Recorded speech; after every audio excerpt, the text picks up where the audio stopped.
What's up, YouTube? Welcome back to Celio's Network. Today we're looking at 3 more expanded lists to add to my list drop for Dallas Regionals. Before we get into the video, shout out to PotownStore.com. Use code Celio for 5% off on codes there. And also FlipsideGaming.com. Use code Celio all caps for 10% off there. And I should have a new expanded article coming out there any day now. So I have 3 more decks today. The first one's not anything too special. We're just looking at a Pico-ROM list since I did not include Pico-ROM in the first expanded list drop video. So I just took Harris Nor's top 32 list from Richmond, changed a couple cards. Pico-ROM isn't really being talked about right now. I don't think it's like really bad. I don't think it's really good. It has like kind of a natural, I guess you could say, Aggro counter in the Jolteon GX, since you can just go in with Headbolt, Electric Power, knock out a Vileplume Burning Shadows with this, so you don't like auto lose to Plume, as long as you didn't prize one of these pieces. The deck can be pretty aggressive if you're not under item lock, or you don't get like planted and don't have a stadium in hand. Let Loose Plant, I think, was kind of an issue for the deck. Like if you're only out to drawing cards with Shaman or Lele, and then you got Dedenne, and you got Let Loose planted to a small hand.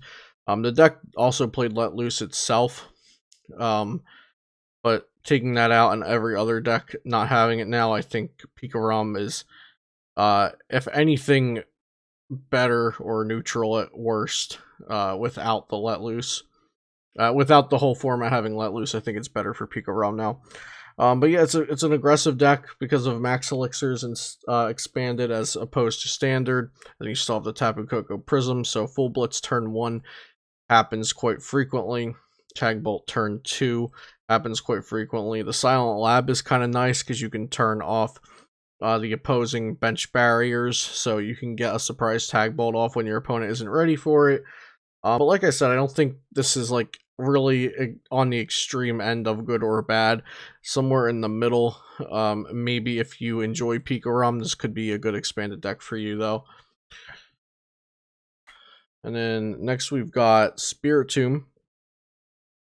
So I looked at Alex Szymanski's Spiritomb list from the expanded cups at the Origins special events League Cups in July of last year. I think it was, no, in June. I think it was June, or of this year, so of last season. Anyway, so I looked at those lists.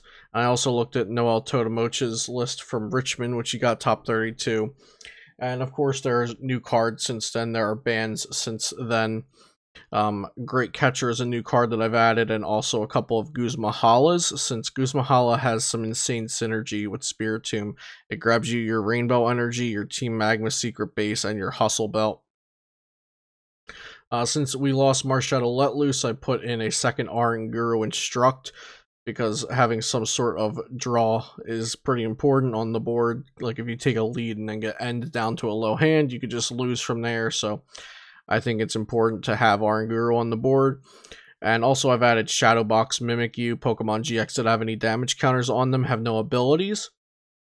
So if you go like Shadowbox Mimikyu, bench it, then play down a Shrine of Punishment, pass, or attack, or whatever it is you're doing, the Shrine of Punishment will put a layer of damage counters on all the GXs, and then Shadowbox makes them have no abilities unless they have Stealthy Hood on them.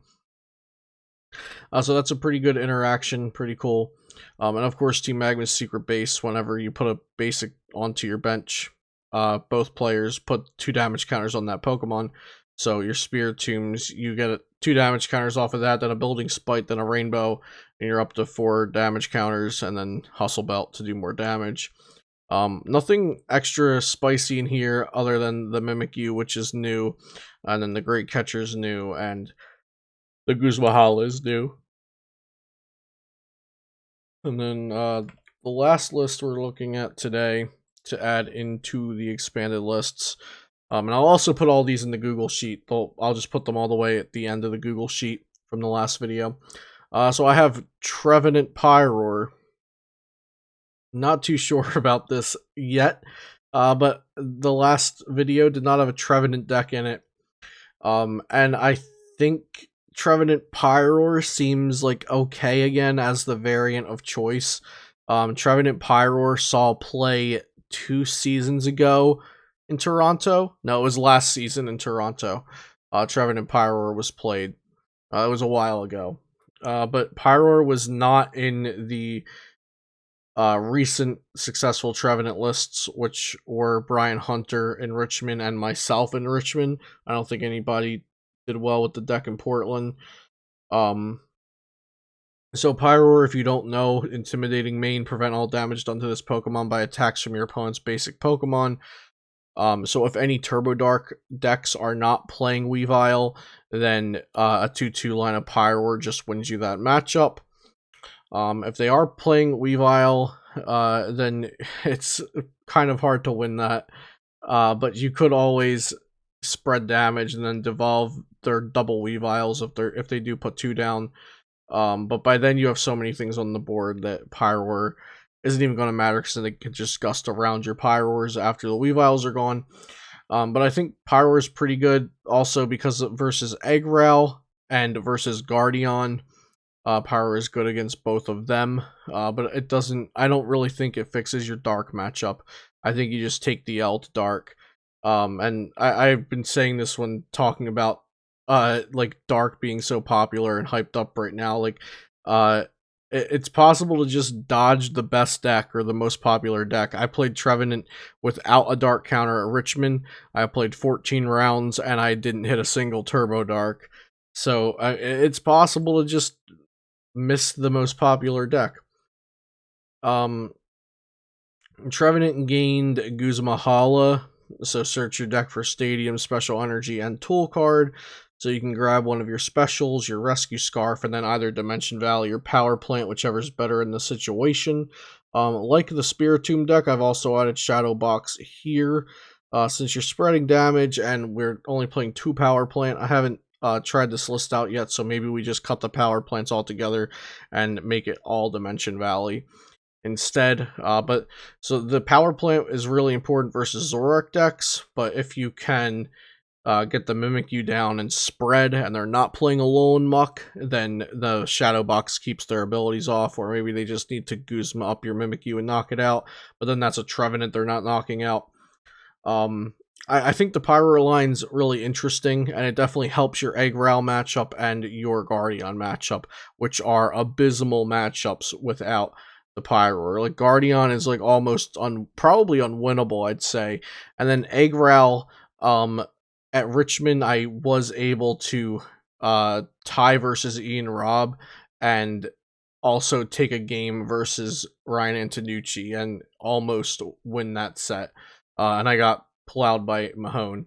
But I played against 3 Eggrow in Richmond with Trevenant. But just from personal experience, Eggrow, at least in the Richmond format, wasn't as unwinnable as Guardian, but putting a 2/2 Pyroar line in effectively with the Ditto should definitely help both of those matchups.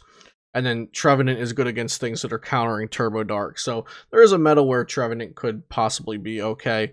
But I just wanted to give you guys pretty well thought out Trevenant list, Spiritomb list, and the whatever the Pika ROM list was that I gave you guys. It's not like I said, I just took Harris's Pika ROM list from Richmond and changed a couple things.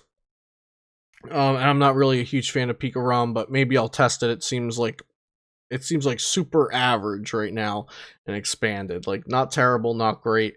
But maybe I'll tinker around with it. It seems like, okay. Not bad, not great. But yeah, I hope you guys enjoyed this little addition to the expanded list drop. Like I said, I'll put these lists in the Google Sheet from the last video. So if you haven't watched the original expanded list drop, there's 24 decks in that. So probably go check that out if you're interested in the expanded format. Like I said at the beginning, shout out to PotownStore.com. They're my lovely sponsors, and you can use code Celio for 5% off there. They specialize in PTC geocodes. They have them all, and they're automatically emailed out after purchase. and also flipsidegaming.com, 10% off with code Celio, all caps, and I write free articles there. Definitely go check them out. They have a lot of great product. I get all my sleeves from there. Use the code. And yeah, subscribe if you enjoyed the content and want to see more. I'll see you next time here on Celio's Network.